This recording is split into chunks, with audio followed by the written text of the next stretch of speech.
শোনো, আমরা বৌমা না, আমরা বোমা। আমরা আমাদের বরের মুখের উপর ওদেরই মান নামের বদনাম করার দম রাখি। ভাই সুমামা নিজেকে কি ভাবে? তোমার মা একটা দজ্জাল মহিলা। আমার শাশুড়ি মাঝে মাঝেই আমাকে শোনা আমার ছেলের জন্য তো দূর দূর থেকে সম্বন্ধ আসতো। হ্যাঁ বাবু, আসবেই। আশেপাশের লোকরা তো আপনার স্বভাব চরিত্র সম্পর্কে জানতোই, তাই সাহস পেত না আপনার ঘরে বউ হয়ে আসার। তাই দূর দূর থেকেই সম্বন্ধ আসতো।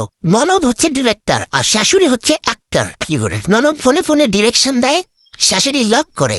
শাশুড়ি যদি হয় পেট্রোল, ননদ হয় দেশলাই। তবে ঢোল তবলা বাদক স্বামী হয়। যার কথাই শুনবেন ফাঁসবেন তো ওই মালটাই। প্রত্যেকটা শাশুড়ি বলবে, ও মা এটাও শিখে আসো নাই, ও মা তোমার মা এটাও শিখাই নাই। শোনেন, ওটা আমার বাপের বাড়ি, কোনো স্কুল না। আবার শিখে ফেলে দিলে এটাও বলবে, আমরা তো এরকম করি না, আমাদের তো এরকম হয় না, এটা রান্না হয়েছে। এই চিড়ি এটাও পারো না।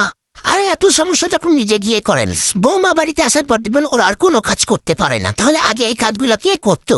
আমি বুঝি না, ওই শাশুড়ি নাকি স্কুলের প্রিন্সিপাল। সবসময় পারমিশন নিতে হবে। May I go to market, may I go to বাপের বাড়ি, ডাব্বে মে ডাব্বা, ডাব্বে মে আলু। সব শাশুড়ি গুলাই হয় 1 নম্বরের চালু। এরা সবাই ধোয়া তুলসী পাতা, শুধু আমি বিছুটি।